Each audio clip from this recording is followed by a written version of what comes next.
Bom, boa noite a todo mundo. Vamos continuar aqui a nossa aula sobre direitos de família.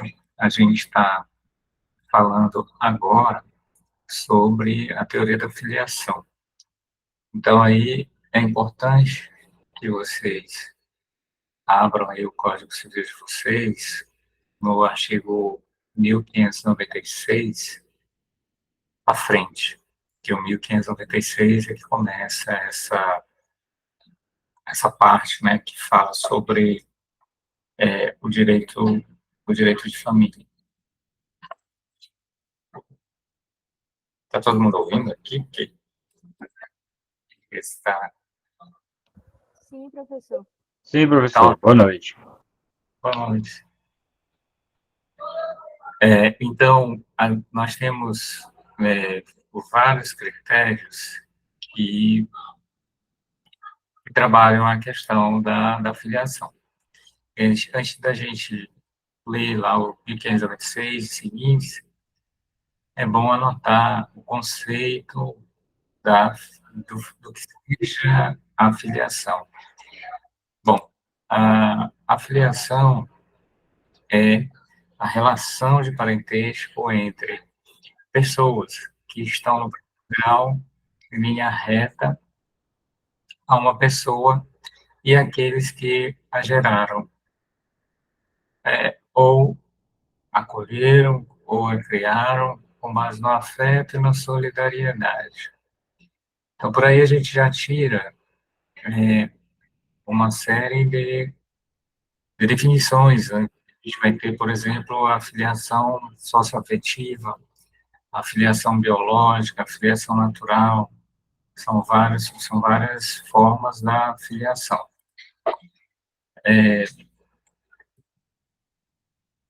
Bom, como é que se prova, né, a filiação? A filiação, ela se prova, em regra, pelo registro civil. Então, aquela pessoa que consta lá com o nome na certidão de nascimento é aquela pessoa, presumidamente, que é o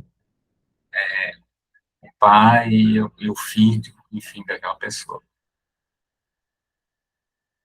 Vamos ver aqui a redação do 1605 do Código Civil.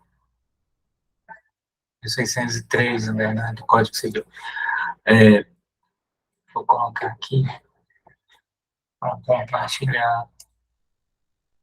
E vocês verifiquem aí se no de vocês está essa mesma redação aí, porque às vezes há uma mudança, né? Por isso que é importante o Google, o site do Planalto, né? Que tem redação mais atual. Às vezes você pode ter o vade-mecum e está desatualizado. Então, como é que eu provo a filiação de alguém? Como é que eu provo que alguém é pai? Como é que eu provo que alguém é filho? Bom, a regra da lei do Código Civil, do artigo 1603, é que a filiação se prova com a certidão do termo de nascimento registrado no registro civil. Então, a gente sabe que lá no cartório, no registro civil, você precisa apresentar uma declaração lá para o tabelião, uma declaração de nascido vivo, que é um documento, não sei se vocês já viram, é um documento, vou botar aqui no Google para ver. A declaração de nascido vivo é um documento, geralmente é um papelzinho amarelo, que o médico entrega para... Aqui, ó, declaração de nascido vivo. Fiz umas pesquisas aqui no Google para mostrar. Apareceu. O que seria essa declaração de nascido vivo, né? É um formulário que o médico... Enviado aqui o modelo. É um formulário que o médico entrega lá no hospital, quando a criança nasce lá no hospital, ele entrega esse papelzinho. Geralmente é um papelzinho amarelo, que que tem aqui todos os dados, né, da criança, né, os dados dos pais e tal, para que com esse papelzinho, lá no cartório, o pai ou a mãe, né, possam fazer o registro do seu filho. Então, o tabelião, à vista desse documento e da declaração da pessoa, ele vai fazer lavrar o registro, né, vai fazer o termo do registro de nascimento. E aí, eu acho que também já mostrei para vocês, né, os livros do cartório, né? Vou procurar aqui, ó, registro do nascimento, do termo de registro, com aquele papelzinho lá da declaração de nascido vivo, a partir daquele termo da declaração do pai ou da mãe, é lavrado o termo num livro próprio, e a partir daí o escrivão, o tabelião, o cartório, emite a chamada certidão de nascimento. Então, a certidão nada mais é do que uma reprodução do que está lá no termo de nascimento, lá no livro. Então, às vezes, eu já até comentei isso com vocês, né? Às vezes os pais no divórcio brigam tanto por causa desse documento, né? Com quem ficou esse documento fica comigo, não, fica contigo e tal. E às vezes não sabem que esse documento uma mera reprodução do documento que está lá no cartório, do termo do registro de nascimento que está no livro, né? Então, pode ir lá, retirar uma segunda via e pronto, não é um documento único que você não tem como, né, ter acesso, né? Pelo contrário, você pode retirar quantas vias forem necessárias, porque é um documento que está no termo lá do registro. Bom, e é esse papelzinho, esse registro, que vai definir a filiação. É isso que diz o nosso Código Civil, o artigo 1603. Bom, se você não tem, né, esse, esse registro, em tese, você não pode declarar aquela relação de filiação com aquela pessoa. E aí você vai precisar lançar mão, né, dos mecanismos jurídicos com as ações cabíveis para demandar ali aquela relação. Uma ação muito comum é a ação de investigação de paternidade, uma ação que o filho vai buscar a demonstração de que ele tem essa relação de filiação com o réu, que é o suposto pai. Então, se não tem essa certidão, você não tem a prova da filiação. Mas, se você não tem essa prova dessa filiação, existem algumas presunções que, que a lei estabelece para que você possa demonstrar que realmente que a pessoa ali é filho.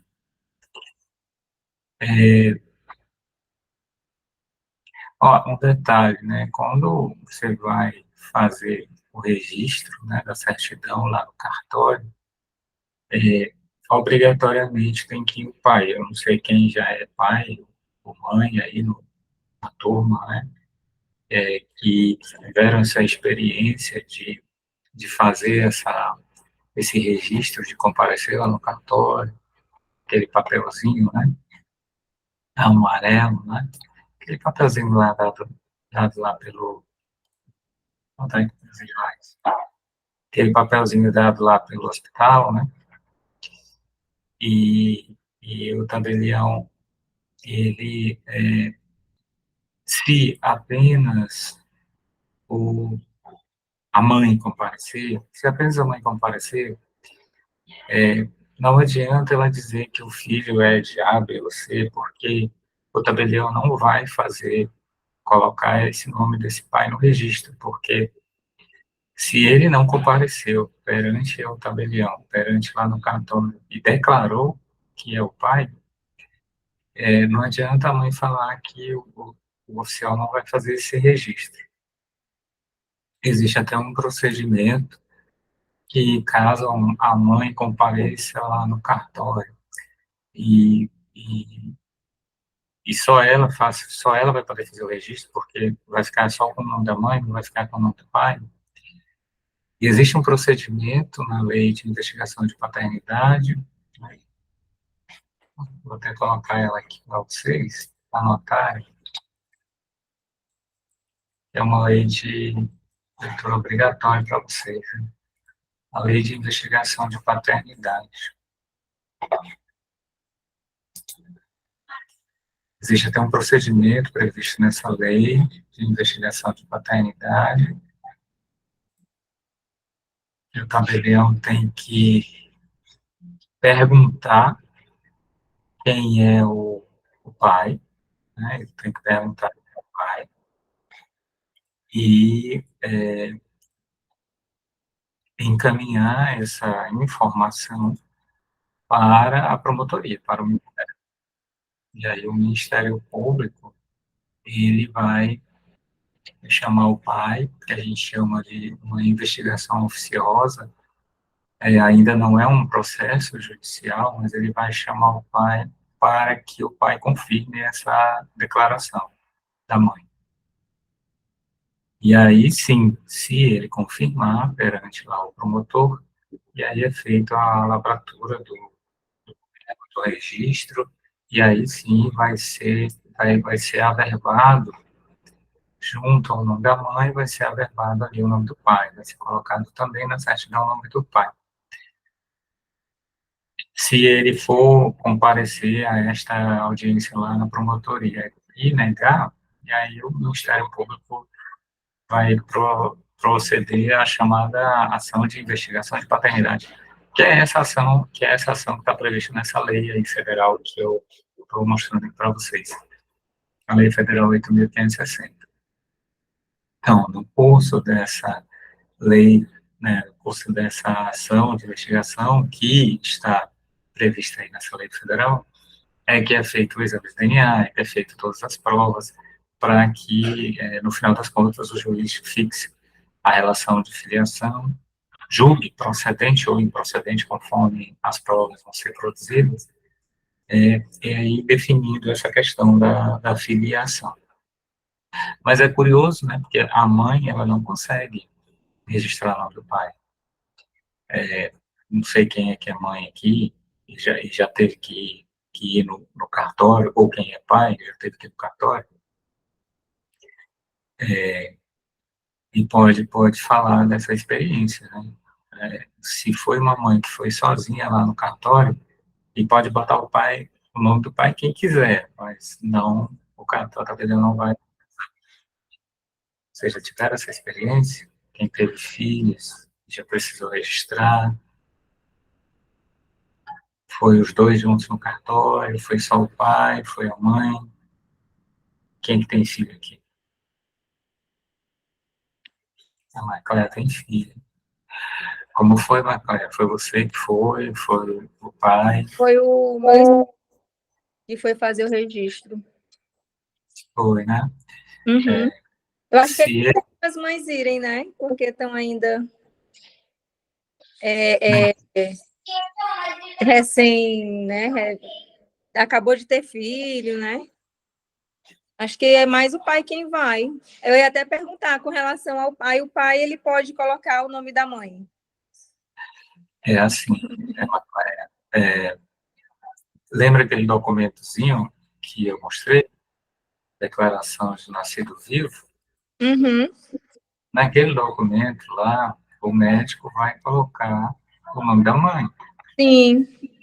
Aí, nesse documento, o tabelião, ele vai se centrar nesse papelzinho, né? Nessa declaração de nascido vivo, para definir a mãe, porque não há muita controvérsia com relação a quem foi a mãe, até porque o médico fez o parto, então o médico sabe de qual mulher ele fez o parto daquela criança. Então, ele coloca aquele nome. Quanto a isso, não é mera declaração. Tem que ter o documento de declaração de nascido vivo. A controvérsia é o contrário. É se a mulher comparecer lá no cartório sem o pai, né, e quiser declarar um nome de um pai para essa criança. E aí, nesse ponto, que é o inverso do que a Macaé perguntou, aí não vai poder. Já pensou, Macaé? Se pudesse? Então, imaginamos, a mulher Uhum. chega ao cartório e diz, olha, essa criança aqui é filha do Bill Gates. Bill Gates, ou filha do Elon Musk, e daí por diante. Não pode, né? O tabelião não pode fazer esse registro. Já pensou? Se fosse possível fazer esse registro, as pessoas iriam colocar o nome lá, vai ser filha do Silvio Santos, né, Marcos? Ser filha do Silvio Santos, né? Os homens mais ricos. Tem E algumas assim, implicações. não pode, né? Vai ter relação de filiação, vai ter relação com herança, vai ter relação com pensão, uma série de questões. Então, não pode. O pai tem que comparecer. Aí, se o pai não comparecer, bom, se o pai não comparecer, não adianta, como eu disse, a mãe dizer quem é o pai. O tabelião não vai colocar esse nome desse pai no registro. É obrigatória a presença do pai, se a criança quiser, ou seja, se a pessoa quiser o registro dos dois, do pai e da mãe. Então, o pai tem que obrigatoriamente comparecer. E aí, se ele se recusar, ou se ele não for, e for só a mãe, e a mãe quiser, de fato, registrar só com o nome dela, aí o tabelião vai fazer aquele processo lá da lei de investigação de paternidade, né? Obrigatoriamente vai perguntar quem é o pai, e aí ela vai informar, e aí ele vai comunicar isso à promotoria e o Ministério Público, que é o defensor dos incapazes, defensor da sociedade, e ali a gente está falando do interesse de um incapaz, né, que é a criança, e de acordo lá com o artigo 5º, artigo 4º, artigo 5º lá do Código Civil, que são os incapazes, absolutamente incapazes, os menores de 16 anos. Então, ele é o defensor desses incapazes. Então, o Ministério Público é que vai, o Ministério Público da comarca, a promotoria da comarca, é que vai fazer aquele procedimentozinho para chamar o pai. Deu tudo certo, ele confessou, né? Parece um crime, né? Não, deu tudo certo, ele afirmou que realmente é o pai, aí pronto, lavra-se o termo de registro, acrescenta o nome do pai ao registro que já foi feito. Não confessou, bom, aí tem que entrar com uma ação chamada ação de investigação de paternidade. Bom, é isso que vai ser a prova do registro, né? Porque sem a prova do registro, você não consegue demonstrar essa filiação. Aí vai ter que fazer de outras formas, né? Demonstrando essa ação de investigação de paternidade, essas relações, né? Essas, é, essa relação de vínculo de filiação. Bom, e aí tem os vários critérios, né, para fazer essa demonstração da filiação. O primeiro deles é o critério legal. O critério legal para fazer essa filiação é aquele lá do 1597, do Código Civil, que fala sobre aquelas presunções, a gente já falou sobre essas presunções em algum momento também, presume-se concebidos na constância do casamento, os filhos, aí vem uma série de situações, né? Nascidos 180 dias, pelo menos, depois de estabelecida a convivência conjugal, isso, imagina-se que aquela criança é daquele casal, ou nascidos nos 300 dias subsequentes à dissolução da sociedade conjugal, exatamente por causa de para não ter nenhuma relação que aquela criança é daquele outro casal, mas sim desse novo casal que está se formando. Então, tem essas regras que precisam ser obedecidas. O 15.597 ainda fala também da fecundação artificial homóloga, também concepção artificial heteróloga, e a homóloga é quando tem material do próprio casal. Você não traz material de um terceiro, de fora, externo. Então, quando a gente tem esse cenário, o próprio casal que cede o material é a inseminação homóloga, que é o material feito pelo próprio casal. Quando precisa de um material externo, um doador de sêmen, ou doador de óvulos, enfim, um material de um terceiro, aí é a inseminação heteróloga. Então, essas várias formas de demonstração da paternidade é que a gente vai analisar. O primeiro, o inciso 1 e o 2 do 1597, voltando aqui ao 1597,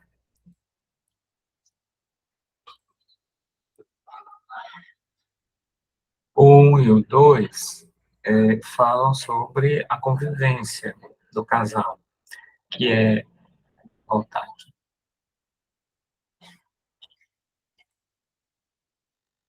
presume-se, ou serviço da constância do casamento, aquelas crianças que nasceram 180 dias, pelo menos, depois de estabelecida a convivência conjugal.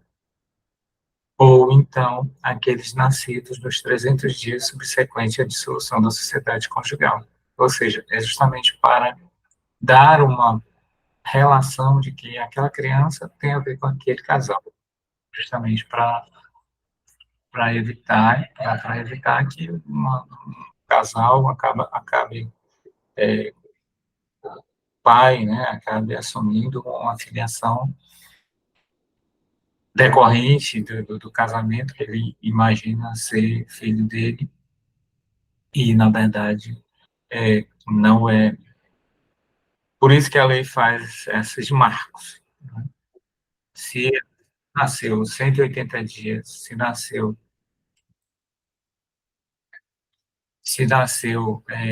com menos de 180 dias da união daquele casal, em verdade, pode ter sido do casamento anterior, da relação anterior, né? E, e aí não, não seria, não seria uma presunção, né? Quebraria aí essa presunção. Professor, Oi, mas 180 dias, aí a tradução que dá certo, pode ser, né? Mas a pessoa não quer, né? O filho dele.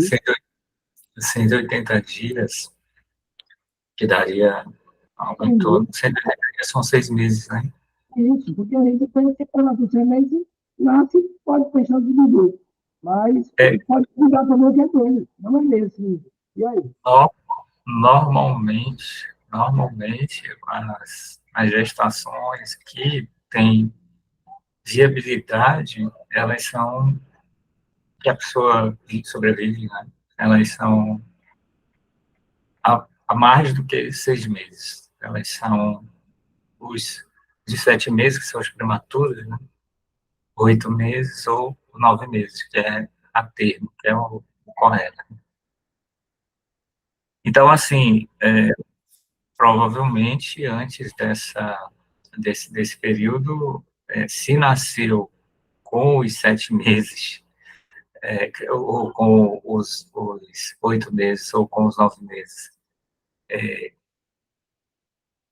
presume-se que não foi concebido naquela relação, né, naquela convivência. É por isso que a lei faz essa Bom, por isso que ela faz essas barreiras, né? Essas presunções. São presunções, né? Marcos queria perguntar? Professor, boa noite, colegas. Essa presunção, professor, ela é bem fragilizada. Eu acho que ela revela muito uma, uma expectativa de as pessoas fundamentarem a vida em tradições mais antigas, porque não necessariamente, né? Por exemplo, faz mais sentido assim, na sucessão de dois casamentos eu vejo mais consolidado. Mas quem tem uma vida, por exemplo, de solteiro, um casal que leva uma vida de solteiro e são namorados, eu acho que nada me estranha, por exemplo, eles já casarem grávidos, né? É um pensamento que eu tenho. Verdade. É por isso que é uma presunção, né? Ela não é uma prova plena, né? Ela pode ser desconstituída num caso desse, por exemplo, né? Discutir, né? Pode ser. Mas no mais das vezes, né, o usual, né, é que se respeite esses parâmetros, que é justamente que não vai haver dúvidas, né? Não vai haver dúvidas. Já, já se nascer fora desses parâmetros que a lei coloca, pode haver dúvidas. Mas, olha, se é um casal que tinha essa relação antes e tal, e os dois concordam, se o pai concordar, se o pai reconhecer de fato e ir lá no tabelião, lá no cartório, fazer o registro, então não há discussão, não há por que você trabalhar com essas questões o tabelião não vai fazer essas perguntas, sim, mas foi a 180 dias, foi a 300 dias e tal, não, o tabelião não vai se questionar isso, ele tem outras questões, né? Ele vai se preocupar, por exemplo, com o nome da criança, né? Se não é A o nome. situação vai ser só o nome mesmo do pai dar uma louca lá e botar o nome do rapaz de Jasper sem perguntar a mãe. É complicado. Não, são essas questões que ele vai se preocupar, né? Se tem o documento de nascido vivo, se realmente aquele nome que está sendo escolhido para aquela criança não vai expor a criança ao ridículo e tal, mas é nesse sentido a preocupação dele. Ele não vai ficar perguntando, mas sim, vocês têm 180 dias de, pelo menos, estabelecimento de uma relação conjugal, ou você tem pelo menos 300 dias que houve a separação da relação anterior, ele não vai fazer essas discussões. Isso daqui, do 1597, vai ser importante na ação de investigação de paternidade, porque já é uma presunção e já vai ter um direcionamento, há vamos dizer assim, há uma probabilidade daquela criança ser daquele casal realmente, né? Porque está ali dentro das presunções. Mas vai ser ou não vai ser, vai depender do curso das provas, né? Da ação de investigação de paternidade. Mas é bom conhecer, né, essas presunções, porque eles já trabalham com esses marcos justamente para associar a questão do casamento à questão Isso da já, filiação. já dá um norte para o processo, né? Já está aí a tradução. Oi? Já dá um norte para um processo, aí, para uma dúvida, né? Já dá um norte para o processo, exatamente. Já dá um norte para o processo. Mas, Marcos, pode ir tranquilo lá no cartório, que ele não vai ficar perguntando, não, se é 180 dias, 300 dias. Isso aí, o juiz é que vai se preocupar com essas questões por ocasião da chamada ação de investigação de paternidade. E sim, ela é um critério bastante tradicionalista, né, bastante antiquado até, por conta dessa tradição, né, da família, olha os efeitos, né, da sociedade conjugal, que tem efeitos até na presunção de que aquelas crianças que nasceram daquela relação são realmente filhos daquele casal. E pode não ser, né, a presunção pode ser desconstruída por prova encontrarem ou prova no sentido contrário. Bom, o inciso terceiro fala da inseminação artificial homóloga. A inseminação artificial homóloga é aquela em que o material usado para fazer o processo de inseminação são dos pais. Os pais realmente cedem o material, e aí não há nenhuma espécie de um terceiro nesse processo. E aí a gente chama esse tipo de procedimento, o Código Civil identifica como fecundação artificial homóloga. Então, esse procedimento tem essa característica, não se usa material doado por terceiro. Bom, aí tem um pequeno detalhe no 1597, se você voltar lá no 1597, você vai observar que para que realmente se presuma que aquela criança nasceu daquele casal, precisa observar, e aí é interessante, né, você sublinhar, né, havidos por fecundação, mesmo que falecido o marido. Né? Só que essa parte aqui, você tem que anotar aí no seu código, que é necessário que o marido tenha autorizado esse procedimento enquanto ele estava vivo, né? Porque apesar do material ser do casal, apesar de não ter terceiro nenhum no processo, ninguém doou nenhum material, tal. Enquanto estão em vida, não tem problema nenhum, né? Não vai ter discussão. O casal quer, faz o processamento da inseminação, porque tem alguma deficiência, tem algum impedimento, tem alguma barreira física, alguma coisa nesse sentido, que faz com que eles precisem de fazer essa fecundação artificial. Os problemas vão surgir quando ele faleceu, né? Morreu, e agora? Né? Tem lá o material congelado, etc. E agora? A mulher vai poder fazer essa fecundação? Bom, a, a, a discussão é justamente nesse sentido, que o marido ele precisa ter autorizado a realização do procedimento. Se ele não autorizou, não caberia à mulher, até porque ele não sabia, né, se ele ia morrer, então ele não sabia nem se ele ia querer aquele filho, se realmente era possível e tal, uma série de questões, até questões éticas, né, envolvidas. Então, você anota aí, tá? Os avisos por fecundação artificial homóloga, mesmo que falecido o marido, desde que ele tenha deixado uma autorização para a realização desse procedimento, enquanto ele estava vivo. Assim mesmo, não estava autorizado, ela fez. Se não está autorizado, ela pode fazer usar esse material para fazer a inseminação, ter o filho, mas não vai ser possível registrar, sabe, fazer aquele registro?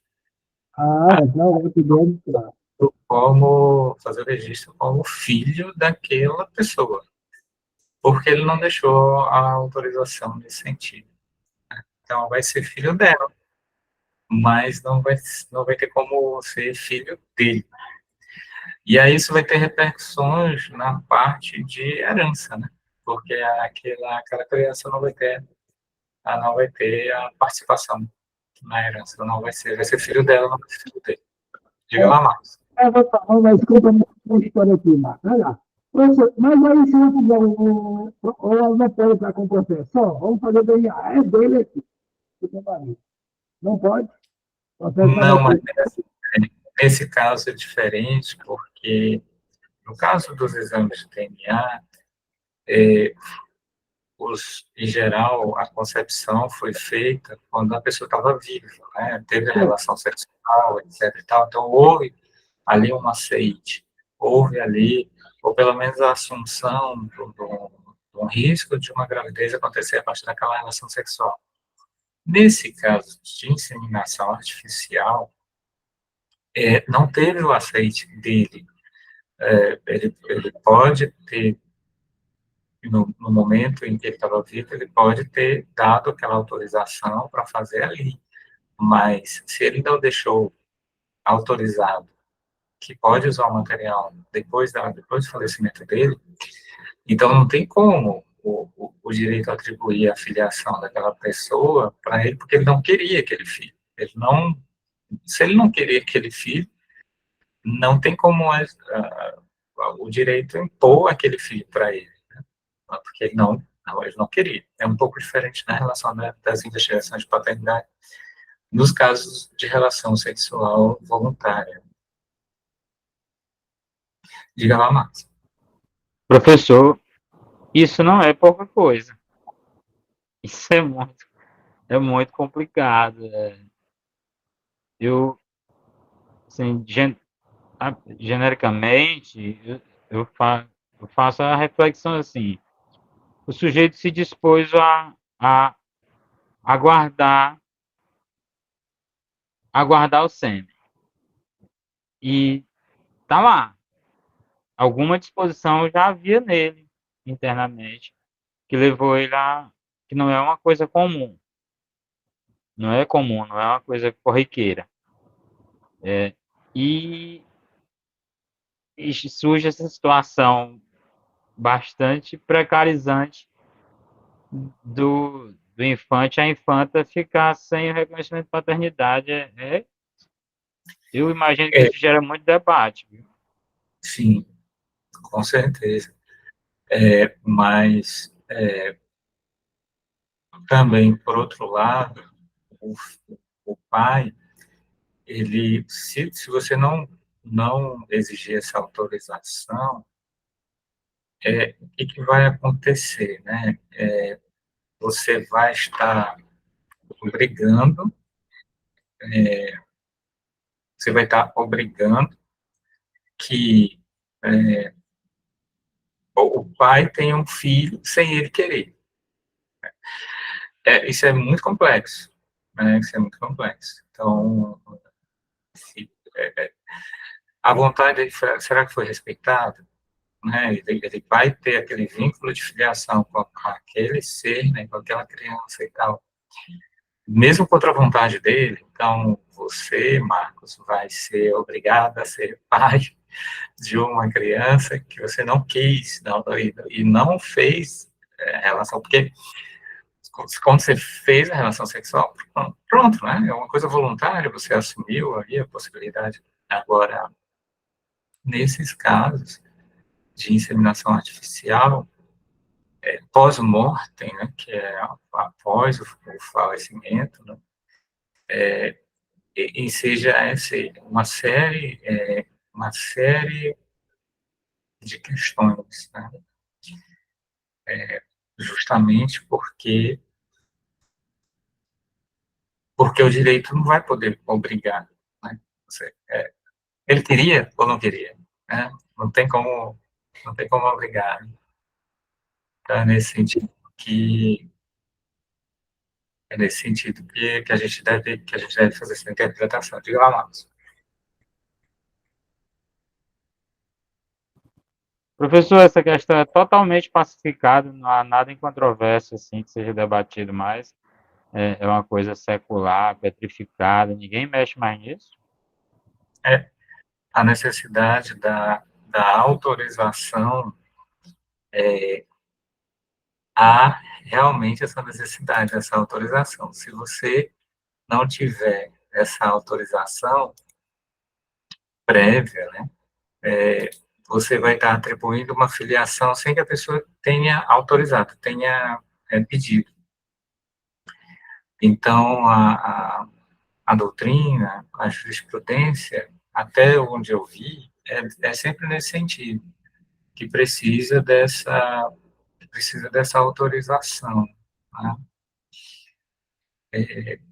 Justamente porque você vai impor, né, uma filiação para alguém sem que essa pessoa tenha querido, né?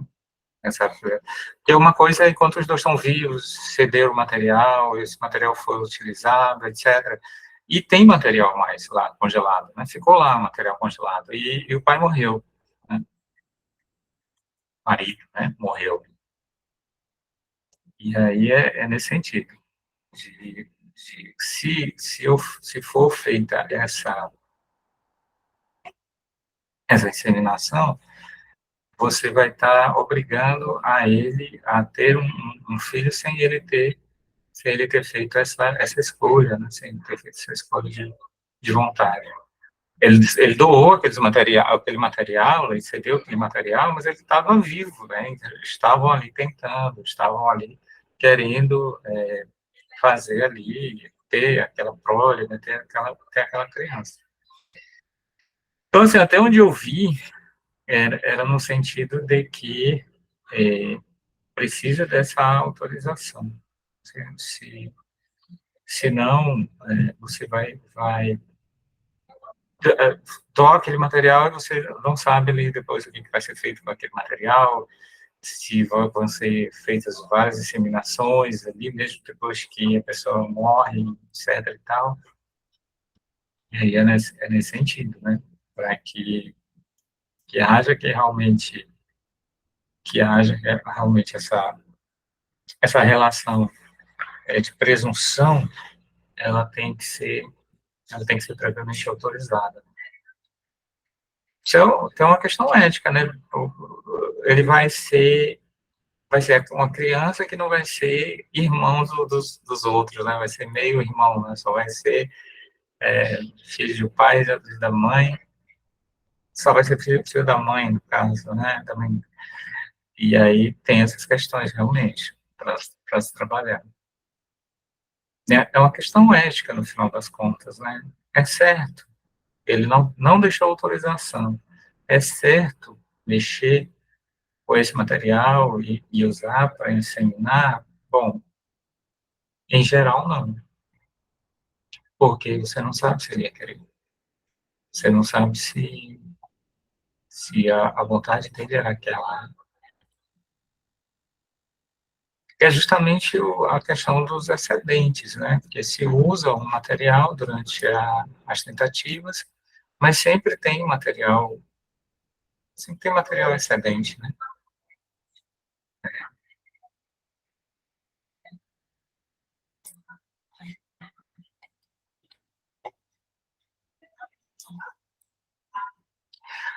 Bom, e a inseminação heteróloga é essa que é quando um dos doadores é estranho ao casal, que vai estar submetendo a técnica. É feita uma doação de sêmen por um terceiro, ou devido a alguma situação. E aí tem várias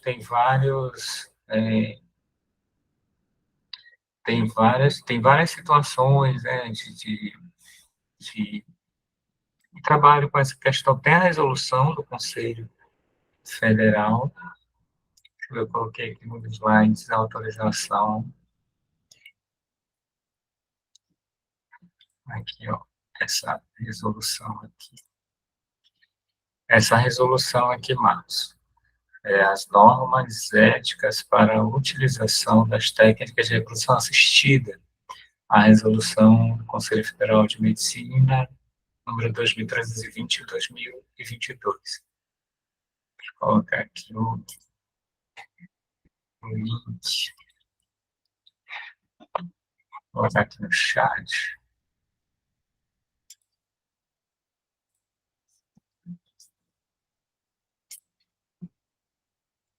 Pronto, está aí no chat. Eu tinha, a Maria Bernarda até falou aqui uma pergunta que eu tinha passado. Não vi Maria Bernarda, não apareceu aqui.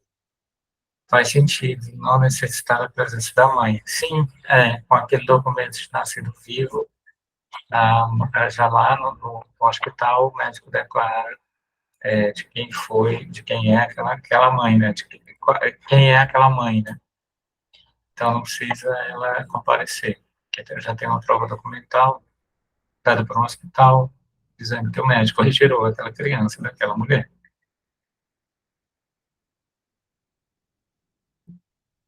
Agora, é, no sentido da, no sentido da, se for o contrário, não pode, né? Que a gente já falou. Né? Se for o contrário, não pode. Bom, aí o Conselho de Justiça Federal, ele tem jornadas de direito, e isso é sempre interessante. Deixa eu verificar aqui. Conselho de Justiça Federal. O Conselho de Justiça Federal é um, é um órgão, né, vou colocar aqui no site. O Conselho de Justiça Federal é um órgão da Justiça Federal e ele tem, por obrigação, é como se fosse um CNJ, mas só da Justiça Federal, né? É um órgão que tem a ver com a administração da Justiça Federal. E eles fazem jornadas. Deixa eu ver onde é que está aqui os enunciados das jornadas do CJF. Eles fazem bastante jornadas de discussões acadêmicas sobre determinadas temáticas de direito civil, de direito de vários ramos do direito. Deixa eu procurar aqui onde é que estão os enunciados. Publicações, terá publicações, os enunciados, boletins, atos normativos, biblioteca. Às vezes fica mais fácil procurar pelo Google, né? Enunciados do Conselho de Justiça Federal. É, né, mais fácil procurar pelo Google. Os enunciados do Conselho da Justiça Federal. Né? Aqui o link certinho para vocês. Então, o que são esses aqui, ó, enunciados? O que são esses enunciados? São jornadas, né, que a Justiça Federal faz para a interpretação do Código Civil. Então, a gente tem as várias jornadas, ó, jornada de direito civil, jornada de processo, jornada... Bom, tem várias jornadas, e aí tem os enunciados. Deixa eu ver aqui. O que tem a ver com a nossa... Tem a ver aqui com a nossa temática, é a terceira jornada de direito civil. Aqui, ó. Terceira jornada. Terceira jornada de direito civil, o enunciado.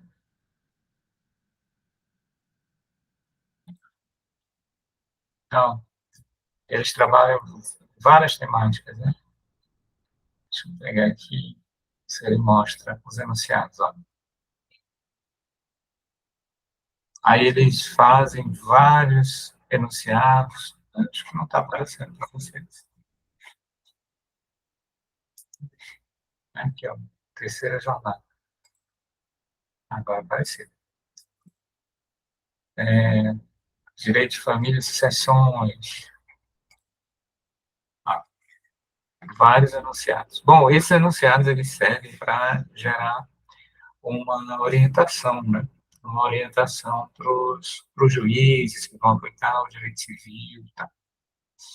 E aí tem o enunciado 258, aí fala sobre fecundação, inseminação. Esse enunciado aqui, 258, ele diz assim: não cabe a ação prevista no artigo 1601 do Código Civil se a filiação tiver origem em uma procriação assistida heteróloga autorizada pelo marido, cuja paternidade vai ser considerada absoluta. O artigo 1601 do Código Civil, ele diz o seguinte, aqui, 1601, é a chamada ação negatória de paternidade. Então, se ele deixou autorização,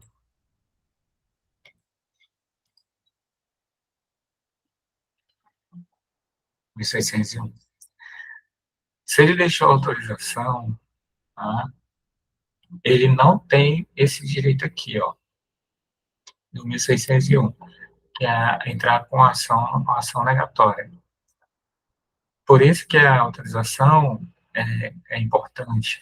Se ele deixou a autorização, ele não pode depois negar, porque ele autorizou, né? Ele deixou autorizado. Agora, isso a gente está falando da pessoa viva, né?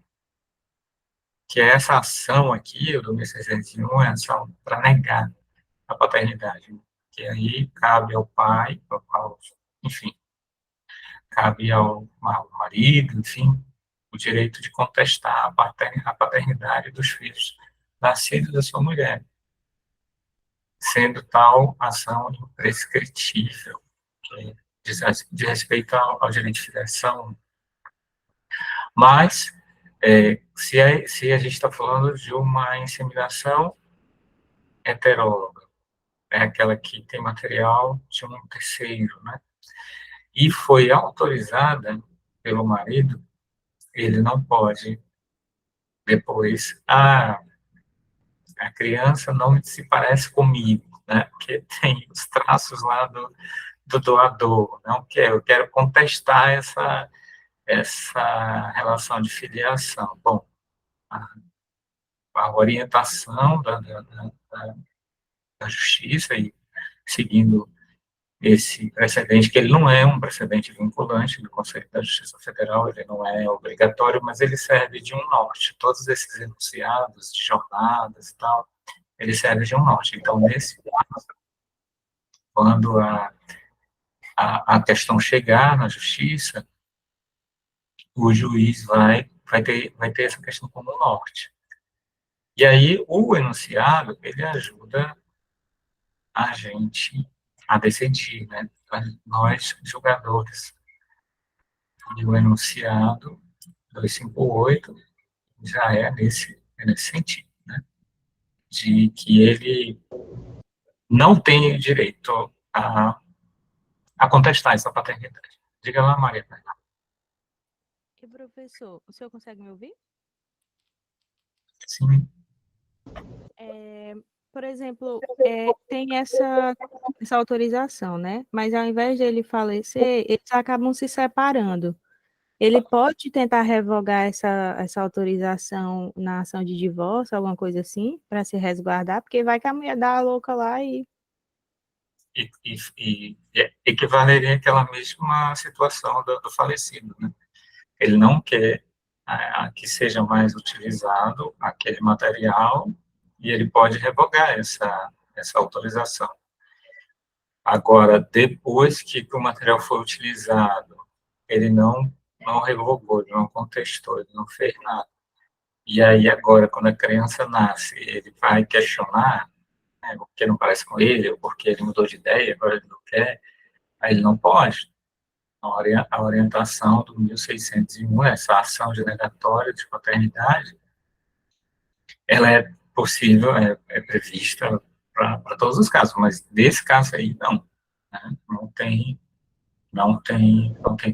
como ele como ele questionar, né? Mas você pode revogar essa autorização, pronto, não quero mais que se utilize. E o inverso também, quero que utilize, inclusive depois da morte e tal, então é possível fazer essas declarações de vontade. É interessante ver a resolução do Conselho Federal de Medicina, né, que é esse daqui, ó, né? Conselho Federal de Medicina, essa resolução que está aí no chat para vocês, que aí ela tem o passo a passo de como que o médico vai se orientar, quais as regras éticas que ele vai precisar reconhecer para poder que o procedimento funcione dentro das normas, né? Para que não haja violação, né, da ética médica, que é um código de ética que vai dar as regras, e nem da violação da legislação. Mas sim, Bernardo, pode revogar, sim. Ele não pode, depois que a criança nasceu, entrar com ação de revogação de paternidade, negatória de paternidade. Bom, então, a gente pode resumir se a inseminação ocorrer sem autorização do marido.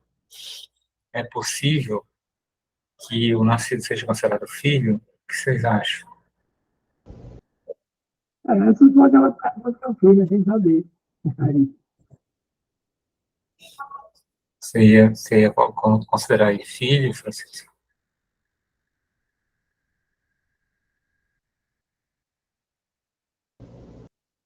porque ela não tem creme que ele faleceu, mas ficou o sêmen dele e a esposa juntos. Que a justiça não vai dar essa guarida. A vez do mesmo jeito para mim. Ele não E autorizou. se ele não falecer mesmo, em vida mesmo? Foi? Em vida. Agora aqui Ele em vida. deu autorização, né? Ele não deu autorização. Do mesmo Mas jeito, ele não autorizou. foi usado o material dele, mas ele não deu autorização. Então não é considerado, não? Não deve ser considerado. Porque se você considerar, você vai estar atribuindo um filho para uma pessoa que não quer esse filho. E tem que ser um ato voluntário, né? Um ato de vontade. Você não pode impor. Senão seria como se a justiça estivesse impondo, né, essa situação. Então precisa ter autorização do pai, né? O outro critério que... Oi, Professor, diga lá. a gente não comentou o papel de uma pessoa intermediária que é o médico que realiza o procedimento. O médico que realiza o Ele, procedimento. ele tem papel nessa história? Ele está ali, ele deve seguir essa resolução do Conselho Federal de Medicina, que aí diz as regras que ele deve seguir, a questão da ética, né? Essa resolução aqui, ó, resolução do Conselho Federal 2320. Se houver violação ética, se o médico, por alguma razão, acabou fazendo essa inseminação sem a autorização do marido, ele viola as normas éticas, ele vai responder com relação à sua atividade perante lá o Conselho de Medicina, que ele é inscrito, enfim, e para o direito, né? Como é que fica essa questão, né? Aquela criança vai ser considerada filho ou não vai ser considerada filho? Bom, pelo que a gente está vendo, não vai. Vai ser considerado filho da mãe, óbvio, né? Que aí o médico vai atestar o que fez o parto, vai dar aquele documento declarado nascido vivo, que é aquele que ele retirou aquela criança daquele útero daquela mulher. Então, com relação à maternidade, não tem questionamento. Então, ele vai ser filho, mas dela, né? Agora, filho dele não vai ter como, porque ele não deu essa autorização. não tinha a autorização. Porque uma coisa é ele ceder o material, mas não significa que ele cedeu o material, que aquele material está lá, livre para ser utilizado, de qualquer forma, não. Ele precisa autorizar o procedimento em si, ele precisa autorizar. Aliás, é bastante caro, né, para fazer. Pelo que a gente ouve dizer, é muito caro, cada tentativa, cada procedimento. Então, é por isso que se retira bastante material, se doa bastante material, que é justamente para as várias tentativas que tem que se fazer até uma efetivamente dar certo. Então, não tem como. O médico vai responder pelas questões éticas lá de violação dessas normas éticas. Aí a gradação do que vai acontecer, qual é a punição dele, aí tem que olhar realmente o código de ética médica, tem que olhar, ver as implicações que ele terá com relação a isso. Sem falar, né, na questão civil de danos, né? Porque ele acaba causando um dano até irreversível, né? Porque acaba que aquela criança nasceu sem a vontade daquela pessoa, enfim, tem uma série de implicações com relação a isso.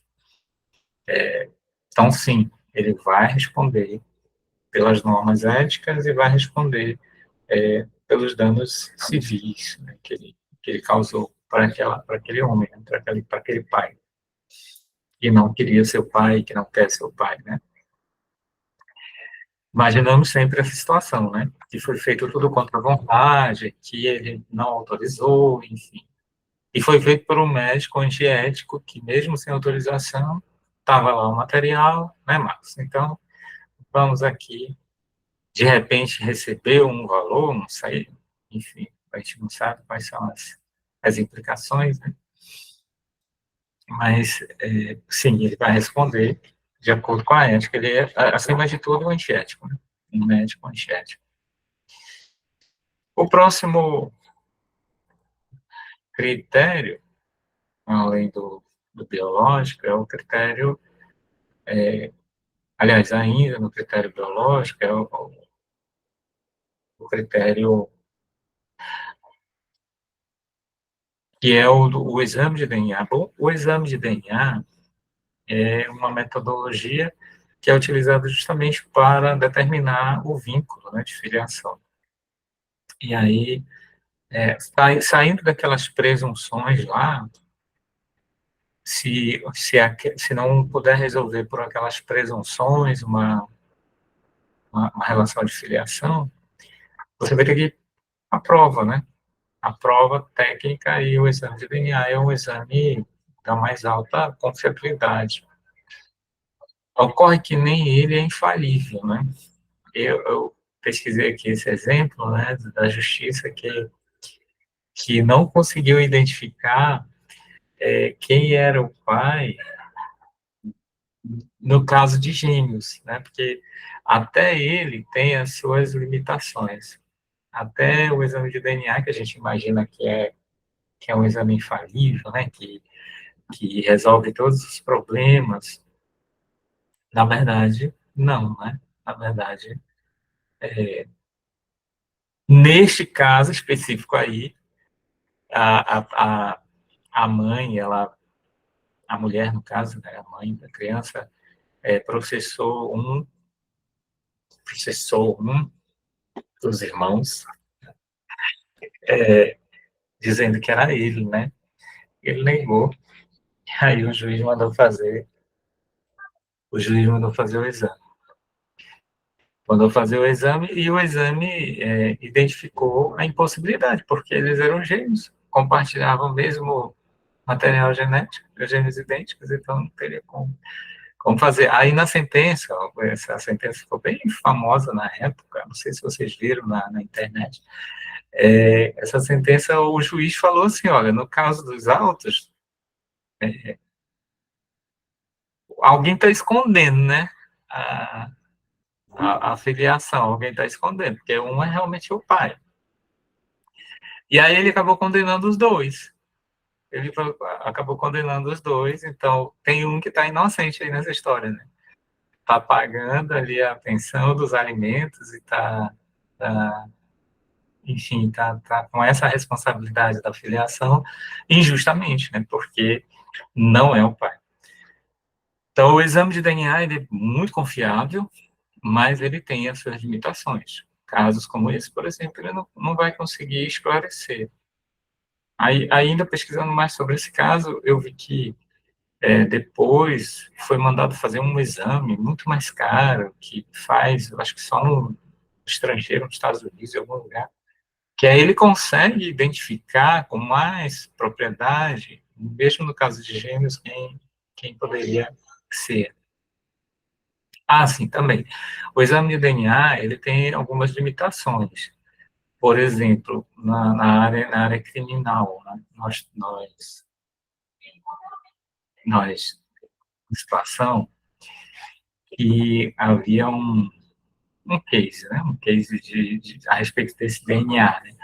De que havia uma série de assassinatos numa floresta, acho que na Alemanha, um país aí da Europa. E aí havia uma série de assassinatos, e aí a polícia começou a coletar o material e começou a identificar que em todos, coletar material, os vestígios, tá, do crime, e começou a identificar que em todos os material coletado, um DNA comum aparecia. Então, aí a polícia matou a charada, né? Então, pronto, localizamos o assassino. Vamos fazer o perfil genético, vamos colocar no banco de perfil genético e vamos identificar. Aí eles identificaram que era uma mulher, e que era uma mulher jovem, e que... E aí o negócio não começou a dar muito certo, né? Como assim? A mulher era esse assassino em série que saía matando um monte de gente na floresta, né? Esse monstro, né? Serial killer e tal. E aí, Marcos, o que descobriram depois? Né? O que descobriram?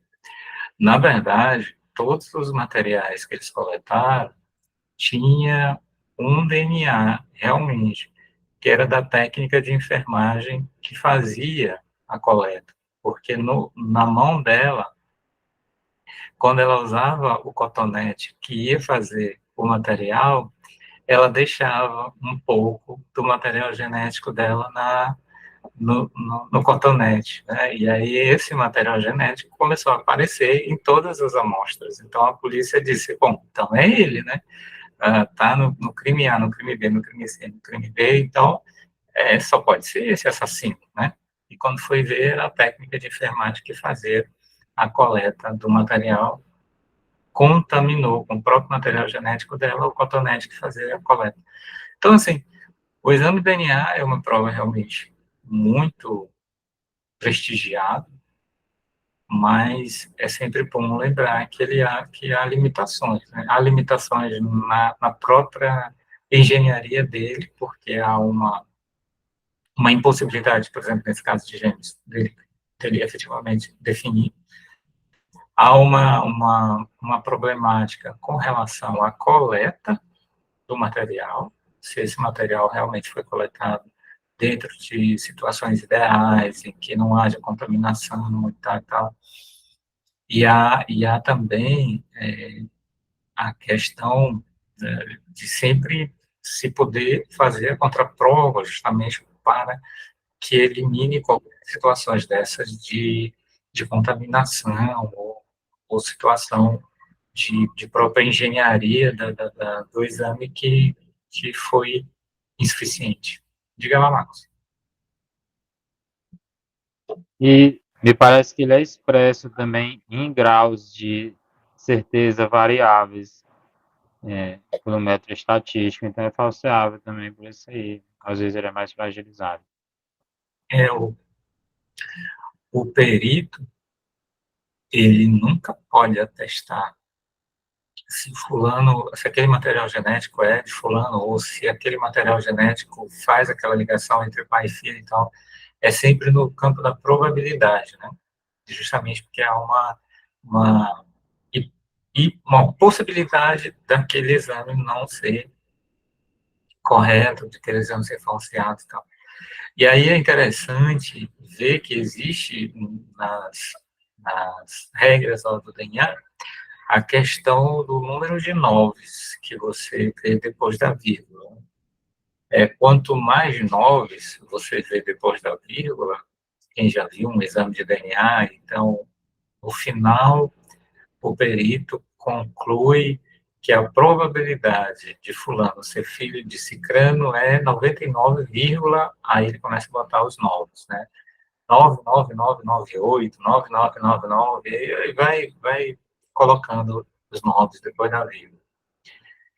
E aí, quanto mais noves tem depois dessa vírgula, mais preciso é o exame, como o Marcos falou, menos probabilidade de falsear ele vai ter.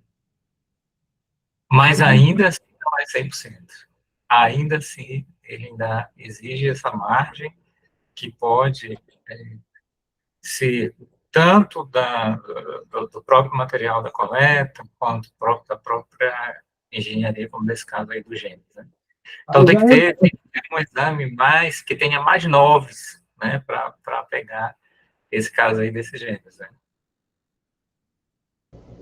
Era exatamente isso aí que eu ia dizer. Talvez hoje, se está foi 2019, talvez hoje tivesse uma máquina que pegasse mais novos. Para um, em alguns critérios, e para outro não. Aí, o que é curioso dessa e de outros casos, né, numa situação dessa, em que gêmeos vão ser processados por uma investigação de paternidade e que a justiça vai ser incapaz de definir quem são eles. Então, quem é o pai. Então, realmente, não é uma situação assim inédita, né? Isso é possível acontecer. E, de fato, é uma limitação que a justiça tem e o exame de DNA não vai ser possível solver. Né? E aí, Agora, no direito, um deles na história, né? no direito, quando a gente tem dúvida aqui, eu e o Marcos pensam uma coisa de uma coisa. Na dúvida, eu não diz absolve. Não. No direito dessa questão de família, né? No direito dessa relação de investigação de paternidade, nesse caso da dúvida, inclusive na lei da investigação de paternidade, se por um acaso a mãe processar Francisco, você, como suposto pai, né? E aí vai ser pedido no curso do processo para você fazer esse examezinho bem aí, chamado exame de DNA. E se por um acaso você se recusa a fornecer o material, então há uma presunção legal de que você é o pai, né? Então, também já trabalha no campo da presunção, né? Bom, se você não forneceu o material, aquele ditado moralista, né? Quem não deve, não teme, né? Então, se você não cedeu o material, é porque você tem alguma coisa a esconder, é porque você tem uma chance de realmente ser o pai. Então, trabalha-se É muito curioso isso. Deixa eu pegar aqui o artigo que fala sobre isso. Lembrando que não é, Francisco, uma questão penal, tá? É uma questão civil de família. Então, se fosse uma questão penal, se o caso do réu, né? Eu não vou botar você como réu, você não é réu, né? Mas se fosse um réu, um caso de família, ou, perdão, do caso criminal, aí, neste caso, absolutamente, ele não é obrigado a ceder nenhum material. E aí, a obrigação é do Ministério Público, da acusação, de fornecer elementos para a demonstração, né? Para a demonstração daquele fato, de que aquele fato realmente aconteceu. Eu não vou produzir provas contra a mim próprio, porque eu tenho aquele princípio chamado princípio da presunção da inocência, que é um princípio que está lá na Constituição Federal, no artigo 5º e 157. Então, ninguém será considerado culpado se eu tenho o direito ao silêncio, se eu tenho o direito de não produzir provas contra mim mesmo, então eu não sou obrigado a fornecer o material. Isso numa ação penal, tá bom, Francisco? Numa ação penal, em hipótese alguma, o juiz pode, você não forneceu material, então você é o culpado. Né? Não, em hipótese alguma. Agora, na questão civil, então a gente sai do penal e vai para o civil agora. Na questão civil é diferente. Na questão civil, está escrito bem aí, ó, no artigo 2º-A da Lei Federal da Investigação de Paternidade. Eu pedi aí para vocês anotarem, né? É a Lei Federal 8.000, quem anotou aí? Deixa eu botar aqui. Lei Federal 8.560, de 92, 8.560. Então, é essa lei que regula o processamento da investigação de paternidade, né? E aqui é uma questão interessante, né? Se ele se submeteu ao exame, por isso que eu falei assim, olha, Francisco, tem escapatória não, você vai ter que fazer o exame, vai ter que ceder a saliva, seu fio de cabelo, alguma coisa. Você, se recusar, acontece isso bem aqui, ó. A recusa do réu em se submeter ao exame do código genético, é esse exame de DNA que a gente está vendo, né? Gerará a presunção de paternidade, óbvio, a ser apreciada em conjunto com o contexto probatório. Né? Então, sim, você vai estar em maus lençóis. Então, assim, você é um advogado, Francisco, da área de família, né?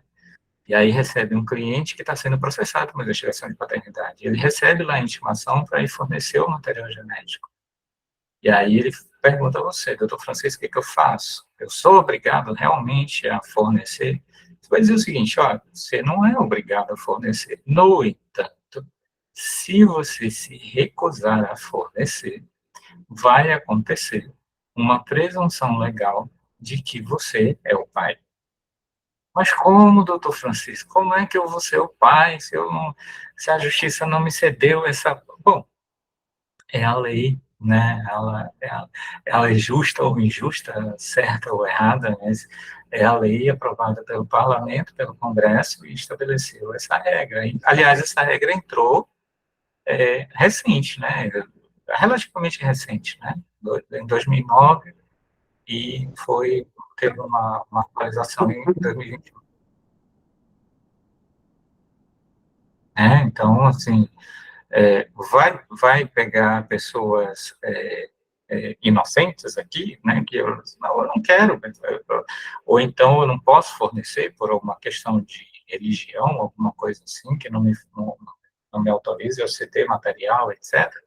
Vai ter questões de pessoas inocentes, entre aspas, né, ou pessoas que não são realmente o pai e vão ser atribuídas à presunção de paternidade, vai.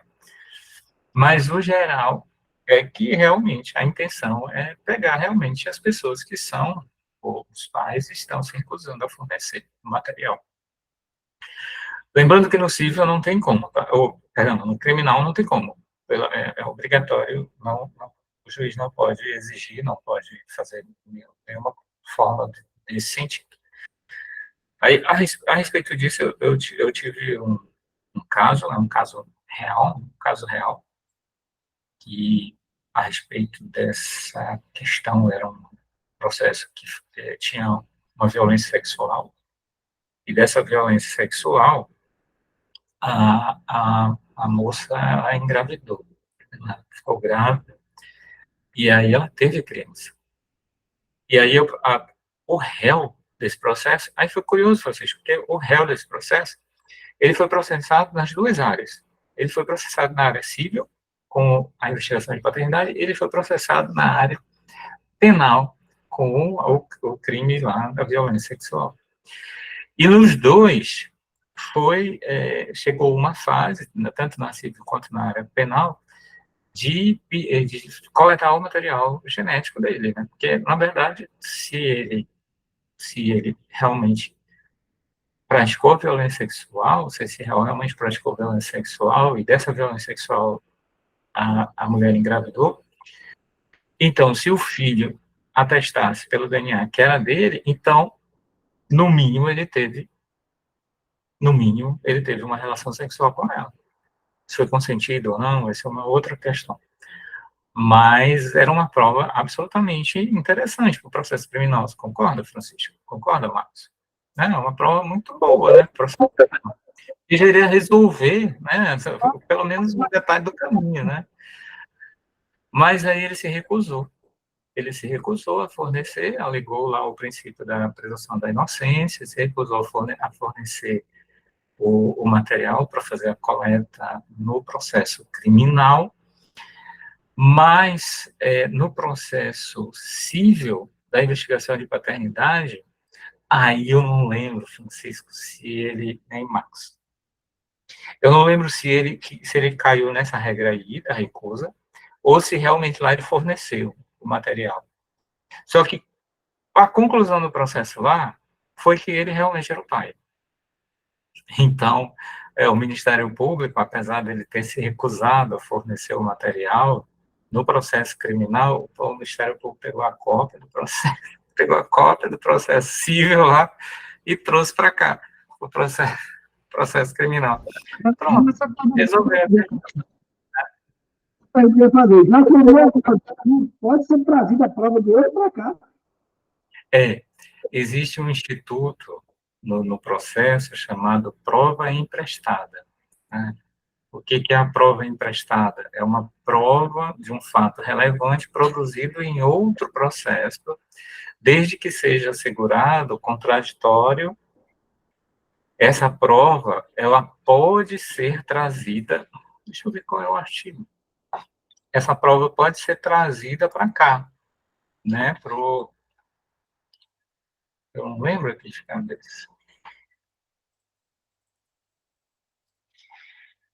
Tem o artigo no Código de Processo que fala sobre a prova emprestada. No Código de Processo Civil, que o juiz pode tomar de empréstimo emprestada. Deixa eu pegar aqui o artigo direitinho. Mas o que tem que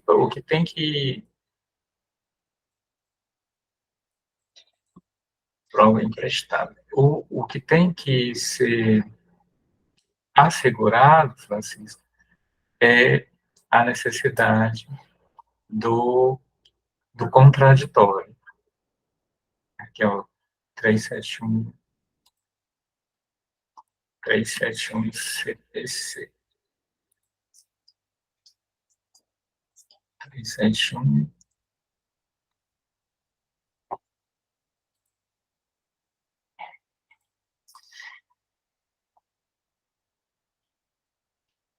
O juiz pode admitir.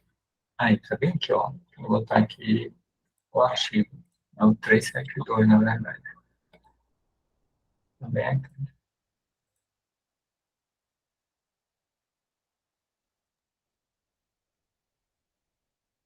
Isso é o Código de Processo Civil. Isso é o Código de Processo Civil. Aqui, ó, Francisco. O Instituto da Prova Emprestada. Está previsto aqui no 372 do Código de Processo Civil. E diz o Código de Processo Penal, lá no artigo, acho que é o artigo 1º ou 2º, não lembro, que o Código de Processo Penal admite a interpretação analógica, interpretação extensiva e tal, das regras do processo. Então, você fazendo essa conjugação, então você pode utilizar uma norma do Código de Processo Civil a respeito de prova, você pode usar essa norma lá no Código de Processo Penal. Então, a título de prova emprestada. Então, foi isso que o promotor fez. Ele pegou a cópia completa do processo lá da investigação de paternidade, que era uma questão relevante. saber se ele era realmente o pai, né? E aí, tá dizendo que a bateria está acabando. Vou botar o carregador aqui. Para saber se ele era realmente o pai, se cair, é porque ele disse que a bateria está acabando.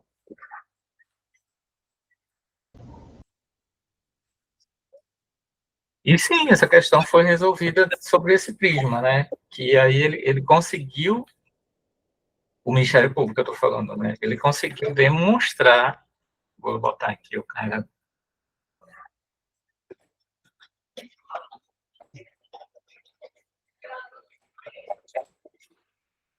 Ele conseguiu demonstrar que, no mínimo, ele teve, o réu teve uma relação sexual com a vítima, né? Você vai negar isso? Não, né? Isso é uma prova incontestável, né? É um exame de DNA e sempre tem as contestações, né, Marcos? É um exame de DNA, aí ele vai provar o quê? Né? Que tinha um material genético dele lá numa clínica de inseminação, aí ela foi lá, arrombou a clínica, ou então subornou o médico, pegou o material dele, inseminou. Pode ter acontecido. Essa nova coisa Pode ter acontecido. É muita vontade, né? É muita vontade, né, de fazer isso aí, né? Arrombar a clínica, pegar lá o material. Não, né? Não foi assim. Então, realmente, ele teve relação sexual. E aí a discussão no processo já não foi mais nessa questão se ele teve ou não teve a relação, no processo criminal, né, que eu estou falando. Já não foi mais essa questão se ele teve ou não teve relação sexual, porque isso aí já está incontestável. O bebê nasceu, é filho dele, e está atestado no exame de DNA. A dúvida foi se era realmente no... A dúvida foi se era realmente se ele cedeu lá, ou se foi no caso da presunção. Mas eu tenho quase certeza que ele cedeu. Lá no civil ele cedeu. Né? Crente que não ia ser utilizado, Francisco. Crente que não ia ser utilizado no processo penal, mas é impossível, é uma prova. Curiosamente, agora, nós temos, agora, esse tempo agora, eu fiz uma audiência, que era um caso de violência sexual, e o réu negando que não teve relação com a vítima, etc. e tal. E aí o promotor mostrou para ele o exame de DNA que foi feito no processo civil lá, né? Foi feito a mesma situação, foi feito no processo civil, e atestando que ele era realmente o pai, né? Daquela criança. Então, aquilo já fica controverso, né? Houve relação sexual entre os dois. Aí a discussão agora é só saber se houve o constrangimento ou não houve constrangimento. Então, assim, ó, pode ser utilizada a prova emprestada. Essa dúvida, o juiz, porque se negou lá no vídeo, depois que eu vou aqui, sim, você pergunta para ele a dúvida do criminal.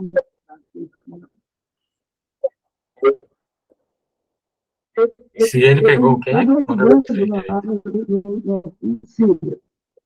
Foi provado que ele é o pai.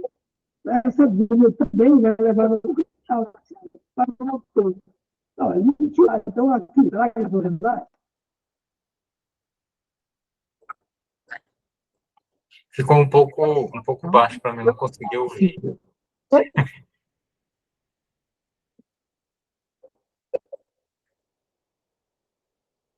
Está um pouco baixo, vocês não estão conseguindo ouvir. Mas assim, agora mesmo que eu não estou ouvindo, eu bloqueei o microfone. Mas são questões interessantes, essa da prova emprestada, viu? Aí você precisa ter o cuidado que houve o respeito ao contraditório, ou seja, lá no processo onde foi produzida essa prova emprestada, o réu, é porque não precisa ter identidade completa de parte, né? Não precisa ser o Ministério Público do Maranhão, no caso lá do Maranhão, né? O Ministério Público propondo uma ação e aqui, lá no civil era Ministério Público versus fulano, que era o réu. E aqui no processo penal é, de novo, o Ministério Público versus fulano, que é o réu. Então, não precisa ser uma identidade igual de partes, né? Basta que aquela prova tenha sido produzida contra aquele réu e que aquela prova interesse para este outro processo aqui e que seja assegurado o contraditório. Foi assegurado o contraditório? Foi. Ele pode se manifestar sobre essa prova. Lá foi produzida dentro do contraditório também. Ele teve a oportunidade de se manifestar, ele teve a oportunidade de ser cientificado sobre essa prova e tal. Se resguardar o contraditório, essa prova é lícita, ela pode ser apreciada, ela pode ser utilizada. Senão, não fica. Se você nunca puder utilizar isso daqui, né? Se você nunca puder utilizar esse instituto da prova emprestada, vai virar letra morta aí esse artigo 372, porque nunca você vai poder usar. Né? Não, só se for dentro do processo, só se for com as mesmas partes, não é assim, quer dizer, eu não posso usar uma prova emprestada no outro processo para demonstrar um fato juridicamente relevante aqui no outro processo, no meu processo que eu estou conduzindo aqui, ou se as partes trouxeram, foi assegurado o contraditório, o juiz, obviamente, vai dar o valor que ela deve merecer, que a prova deve merecer, mas está tudo dentro da lei. Se for assegurado contraditório, se for, não tem nenhuma nulidade, não foi uma prova ilícita. Não foi uma prova ilícita. Na minha avaliação, é possível, sim, conceder, né? A discussão em tudo, né? Porque o direito você vai discutir todas essas questões, né? Mas, de fato, foi utilizado. E esse caso recente, por isso que é sempre esse caso, o primeiro, né, da violência sexual, já tem mais tempo. E desse agora atual, quando aconteceu de novo, obviamente com outro réu e tal, era a mesma situação de violência sexual, um crime de violência sexual, e o promotor fez uso do exame de DNA, produzido na investigação de paternidade. E o detalhe, assim, que foi bem constrangedor na audiência, é que ele trouxe como testemunha a esposa dele, né? A esposa dele, para demonstrar que ele é uma pessoa correta, honesta e tal, que ele nunca poderia ter feito aquilo e tal. E aí, quando o promotor mostrou o exame de DNA, assim, foi uma situação bem constrangedora, né, para a esposa. A esposa acabou descobrindo, né, na audiência, que ele é pai enfim, da pessoa, da criança lá. Por isso que é interessante vocês irem para as audiências, sabe? Porque tem casos e casos que vai enriquecer ali a vida acadêmica de vocês, né? Eu não vou esquecer nunca mais. Essas situações vocês vão saber, né? Então, você vai... Esse tipo de audiência, eles são abertos ao público ou corre segredo de justiça? Bom, todas as audiências criminais, elas são públicas, como regra. A exceção é quando o processo tem algum conteúdo sensível, que aquele conteúdo acaba, vamos dizer assim, ofendendo a intimidade das partes envolvidas, e, neste caso, a publicidade fica restrita. Mas é exceção. Tipo, 99% dos processos que vocês forem assistir a audiências, em todas as varas, exceto de varas de família, obviamente, mas se vocês forem assistir a audiência nas todas as varas, 99% dos processos são processos públicos, que segue a regra da publicidade. Vai ter alguma exceção ou outra com relação à questão de família, que aí a lei já impõe a restrição. E aí vai caber ao juiz se na hora permite que vocês possam assistir uma ação de guarda, uma ação de divórcio, uma ação de investigação de paternidade, ou seja, uma audiência relacionada a esse tipo de conteúdo. Se o juiz vai permitir que estudantes de direito possam assistir, geralmente eles permitem, eu não sei quem já foi aqui numa vara de família, seja foram em alguma vara de família, assistir a uma audiência, ninguém foi. Ninguém foi. Eu não, professor, não fui ainda. Pois é. Professor, e É eu fui, interessante. mas no dia lá a sala estava lotada e aí tinha muita gente. Acabei saindo, eu e um grupo de pessoal que estava lá. A gente foi assistir uma criminal, mas porque não deu para assistir a outra, que era de família. Mas não deu porque tinha muita gente na sala, né? Não porque era privado, né? É isso que eu estava falando, né? Tem juízes que autorizam, que permitem, que são acadêmicos de direito, e precisam participar desse tipo de atividade para fins de conteúdo curricular, para fins de carga horária, etc. E tem juízes que permitem, tem juízes que não permitem. E, em geral, eles permitem. Agora, uma pessoa que não é acadêmico de direito, alguém que queira assistir uma audiência, queira lá sentar na plateia e ficar lá sentado assistindo a audiência. Pode? Pode. 99% dos casos, sim. Ele só não vai poder em segredo de justiça. Tá? Então, é interessante. E aí você fica acompanhando esses casos, né? Você fica por dentro desses casos e vendo qual é a posição do promotoria, qual é a posição da defesa. Isso enriquece bastante o conteúdo de vocês, o conteúdo acadêmico. Então, sim, Marcos, pode usar a prova emprestada, esse instituto aí da prova emprestada, no processo penal. Mas é interessante perguntar isso para o professor de vocês, processo penal. Se o professor e tal, no caso assim, e tal, pode usar essa prova emprestada e tal.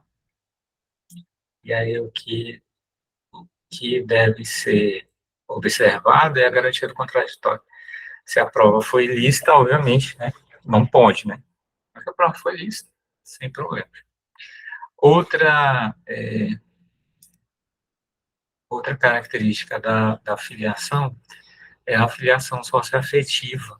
A filiação socioafetiva é aquela filiação que não tem a ver com o DNA, que não tem a ver com o casamento, que não tem a ver com aquelas presunções, mas ela tem algumas questões, né, que ela é reconhecida, obviamente, a filiação socioafetiva, mas ela tem algumas questões. Por exemplo, a adoção brasileira, essa adoção que a pessoa chega lá no cartório e declara que teve o parto daquela criança, o médico vai dizer, bom, cadê o documento de declaração de nascido vivo, aquele documento lá do hospital? Não teve, foi em casa, não tive assistência no hospital e tal. E aí ela está declarando na presença lá do tabelião de que aquele parto foi dela, né? De que aquele parto foi. Bom, nesse caso, o tabelião vai fazer a lavratura do registro. E se ela estiver mentindo, se ela estiver declarando um parto que não é dela, como sendo dela, ela está respondendo por esse artigo aqui do Código Penal, artigo 242. Vou botar ele aqui, ó, na tela, que é o crime de dar o parto alheio como seu. Então, assim, o tabelião, ele vai fazer a lavratura, né? Ele vai lavrar aquele ato. E aí, como é que a lei deixa como é que a lei protege, né, para que as pessoas não façam mentiras lá dentro do cartório, elas não vão mentir, né, dar um parto que não é delas. Protege justamente protegendo com esse crime aí, ó. Artigo 242 do nosso Código Penal. Dar parto alheio como próprio, registrar como seu filho de outro, ocultar recém-nascido, suprimir ou alterando o direito inerente ao Estado Civil. Para nós, o que interessa é essas figuras aqui, ó. Dar parto alheio como próprio, ou registrar como seu filho de outro, pessoa, que é a chamada adoção brasileira.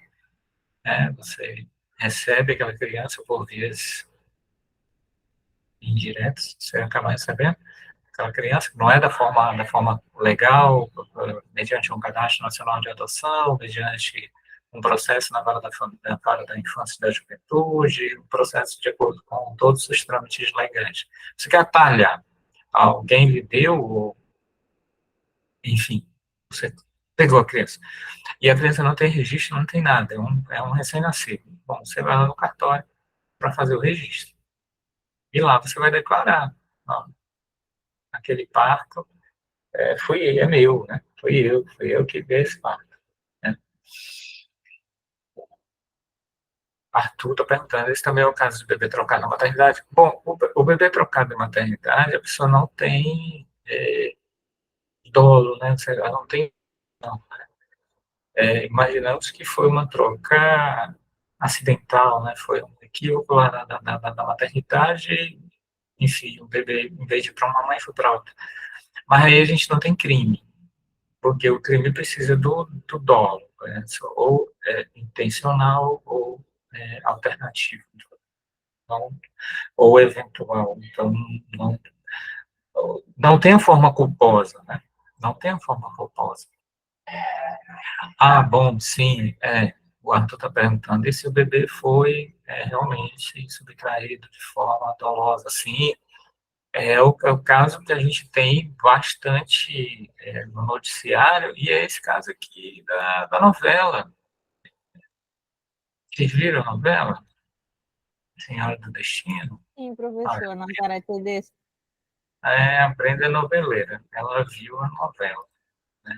Exatamente, né? A Senhora do Destino, aí, essa novela, né? A Nazaré Tedesco, que subtraiu a criança e levou embora, retrata a história do Pedrinho, né? O Pedrinho é uma criança, né? Que ficou muito famosa no Brasil todo, porque ele, exatamente, aprendendo a criança, mas assistia novela, né? Mas é bom assistir novela. E aí conta essas histórias, esses dilemas da vida, né? Da nossa vida. E aí o caso do Pedrinho foi que ele foi subtraído da maternidade por essa moça de óculos, a Vilma, salvo engano o nome dela, que era uma pessoa que queria ter um filho, mas não engravidou, não conseguia engravidar e tal, e ela decidiu, vai lá e pegar, né, a criança. Foi lá na maternidade e pegou a criança. E aí registrou a criança como sua filha, era no caso do Pedrinho, né? Foi registrado como filho dela. E aí, nos documentários, nas reportagens, tem muita coisa sobre esse caso Pedrinho, né? E aí, quando ele foi crescendo, adolescente e tal, a família nunca deixou de procurar. A mãe biológica, o pai biológico nunca deixaram de procurar. E aí, eu não sei exatamente como foi, parece que um site de crianças desaparecidas, alguém viu uma foto parecida com, eu conheço esse menino, esse rapaz aqui é filho de fulana, tá ali e tal. E aí começou essa curiosidade de saber se era realmente ele, até que foram fazer o exame de DNA. E atestaram realmente, cara, que ele, o Pedrinho, era filho não era filho da Vilma, né, acho que é Vilma o nome dela, que era uma sequestradora de bebês, né? E aí descobriram que ela tinha uma outra criança que também ela registrou como filha, e também foi nesse cenário de ir à maternidade e subtrair, viu, Arthur? Então, assim, nesse caso, tem crime, sim, e crime com pena alta, né? O artigo 242 do Código Penal, ele tem uma pena máxima de 6 anos, então, realmente. E aí descobriram, né, pelo exame de DNA, que o Pedrinho não era filho dela, então descobriram que a outra filha que ela tinha em casa também não era filha dela. Ela tinha também sequestrado. E aí foi muita habilidade do, do delegado, né? Esse caso ficou muito famoso no noticiário e tal. É interessante depois ter uma curiosidade para ler sobre esse caso. Você lembra, Marcos? Ficou muito famoso esse caso do Pedrinho, né? No noticiário, né? E aí... Pessoal, eu não recordo, não. Desse caso particular, não. Não é da sua época, agora... Não, eu podia só estar desatento, só. Eu não me lembro. Até que eu acho interessante isso aí. Agora me denunciei. Não é da minha, não é da sua época, é da minha época. Eu sou da época mais antiga. E é interessante esse caso do Pedrinho. E aí descobriram o DNA, né? Resolveram a questão, ela foi processada por esse crime aí de subtração da criança, da parte como ali como própria e tal, vários crimes que ela foi processada. E aí o delegado estava desconfiando que a irmã do Pedrinho, ou seja, a outra filha dela, era também subtraída de uma maternidade. Só que a moça não queria ceder o material. Ela não queria ceder não, era minha mãe, é minha mãe, não sei o quê, eu não quero ceder material, não tenho dúvidas que ela é minha mãe e tal. E aí, num dia, na delegacia, que ele chamou ela para depor, e ela largou uma bituca de cigarro no lixeiro. E aí, como ela estava se recusando a fornecer esse material, ele pegou lá desse lixeiro, né, ele botou as luvas e tal, pegou essa bituca de cigarro e fez o exame de DNA com a bituca do cigarro. E descobriu que essa irmã realmente também não era filha da Vilma, ou era outra criança que ela tinha também feito o rapto. E aí, Ginei está perguntando, é um caso em que a mãe não deseja que o pai biológico registre a criança, eu mesmo não faço em um outro homem que, por questões socioafetivas, proceder do registro. Sim, registrar um filho como sendo de outro também vai incorrer nesse crime, né? Você vai estar mentindo, né? Lá perante o tabelião. Vai incorrer nesse crime aqui, 242. Agora, tem uma ressalva nesse crime, Ney, que é você olha lá no parágrafo único, né, que é uma possibilidade, deixa eu ver aqui no parágrafo único, você olha aqui no parágrafo único, há uma possibilidade do juiz deixar de aplicar a pena quando ele identificar que a questão é humanitária, né, uma questão, olha, a pena é de 6 anos, né, então a pena é bastante alta, né, reclusão de 6 anos, máxima, né.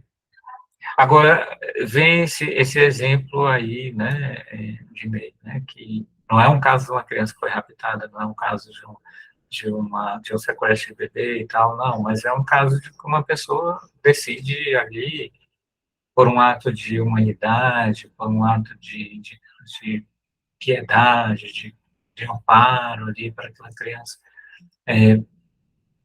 reconhecer ali, fazer essa declaração, né, falsa, né, e, nesse caso, o parágrafo único diz, olha, se o crime é praticado por um motivo de reconhecida nobreza, a pena é de 1 a 2 anos, ou seja, reduz bastante. Mas aí tem o perdão judicial. É possível ao juiz deixar de aplicar a pena, ou seja, aplicar o perdão judicial. Tá? Eu acho que se encaixa um pouco nessa ideia de lei que você falou, né? De uma situação assim de um altruísmo, uma situação nesse sentido, né? Que pode também ser a da mulher, mas não era essa, né? Da mulher da senhora do destino da novela e nem do caso lá do Pedrinho.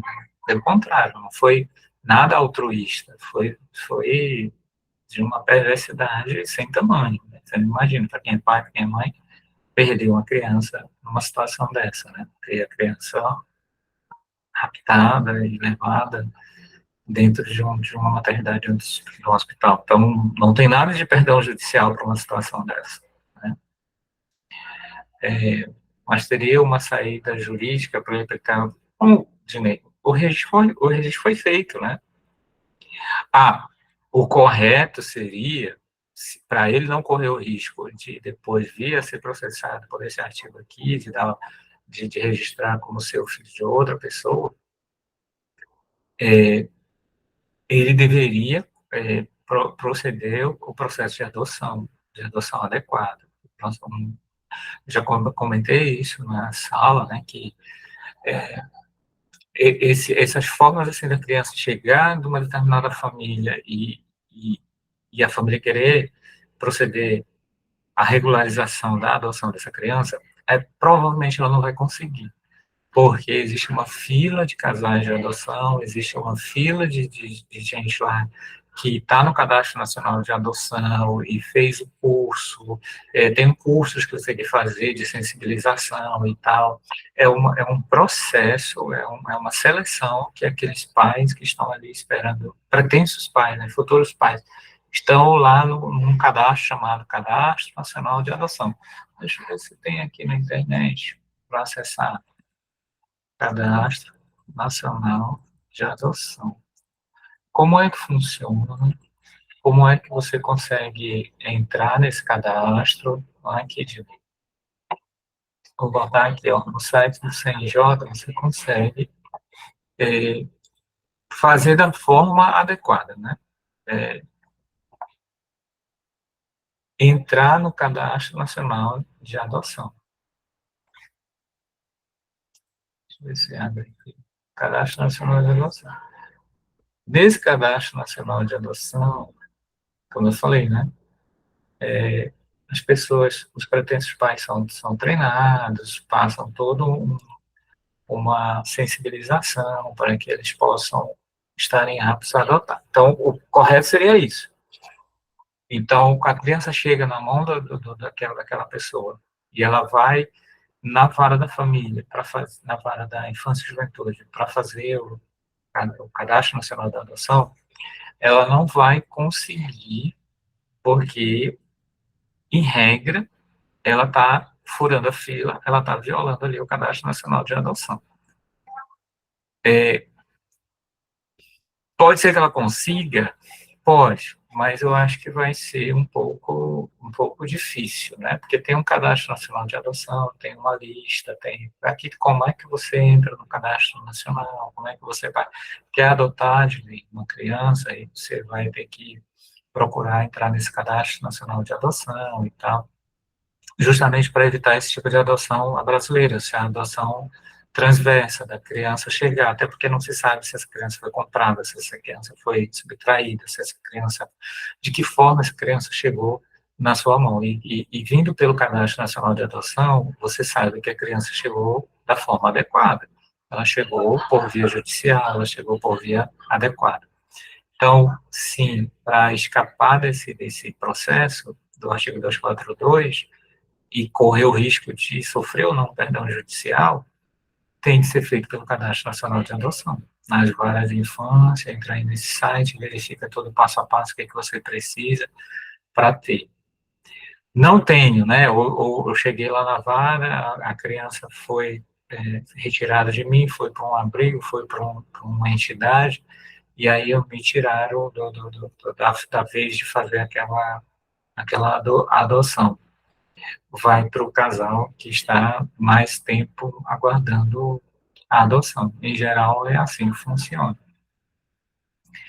Ah, mas já está há muito tempo comigo essa criança. Bom, aí já é diferente, né? Numa situação dessa, é, a, a, é feito um estudo social, que eu até mostrei na aula passada, né? Um estudo social como é feito, né? O assistente social faz uma análise toda do caso e tal, para saber qual é o melhor interesse da criança, se é retirar ali daquele seio, daquela família que já está constituída, apesar de irregular, ou não, né? Ou se está muito recente os vínculos, ainda não firmou os vínculos, se é possível fazer essa colocação dessa criança no Cadastro Nacional de Adoção da forma adequada.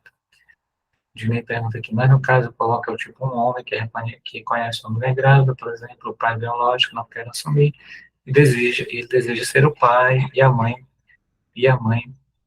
permanece a biológica. Sim, acontece vários casos desse, da pessoa assumir, né, o filho que não é seu. Quando ele tem ciência, tem noção e sabe exatamente o que ele está, não tem discussão, né, não tem problema.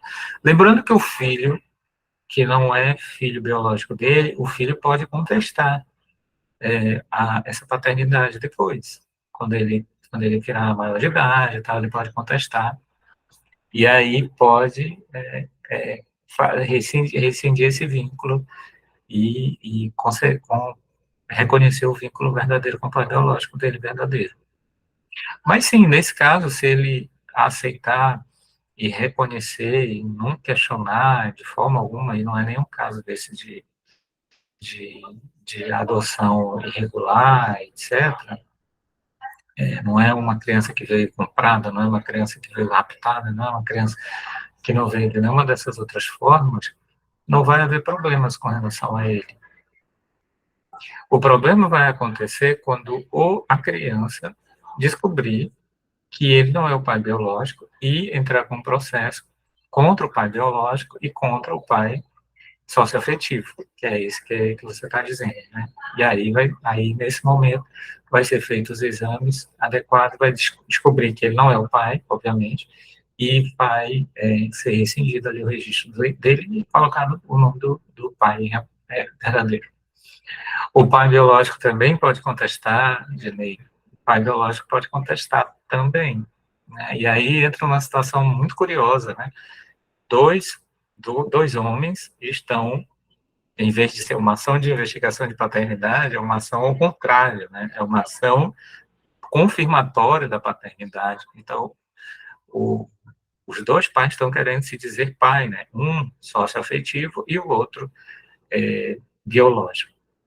Sim, ele vai ter o direito de contestar, e mais, nesse caso, é possível, inclusive, ter a chamada multiparentalidade, da criança ter os dois pais. E aí é o caso que a gente vai analisar na próxima aula, que é essa questão da multiparentalidade. Exatamente isso que o Dinei colocou. O pai biológico quer ser reconhecido como pai biológico, e o pai socioafetivo é aquele que registrou, mesmo sabendo que não era e tal, e que criou, e deu amor, etc, etc, também quer ser reconhecido como pai. E aí, que coisa bacana, né? Tanta gente precisando de um pai e essa criança tendo dois, querendo, né? E aí, como é que o direito trabalha essa questão? Bom, trabalha na categoria jurídica da multiparentalidade, que é a possibilidade da pessoa ter mais de um pai na certidão de nascimento. Ou mais de um pai, ou mais de uma mãe também. Porque essas ações também, contestando, confirmando, elas também passam pela questão da mãe, né? Ação negatória, ação investigatória e tal. Mas isso são assuntos para o próximo capítulo, né, Macaé? São assuntos para o próximo capítulo. E aí a gente já deu o nosso horário. Obrigado aí pela presença de todo mundo.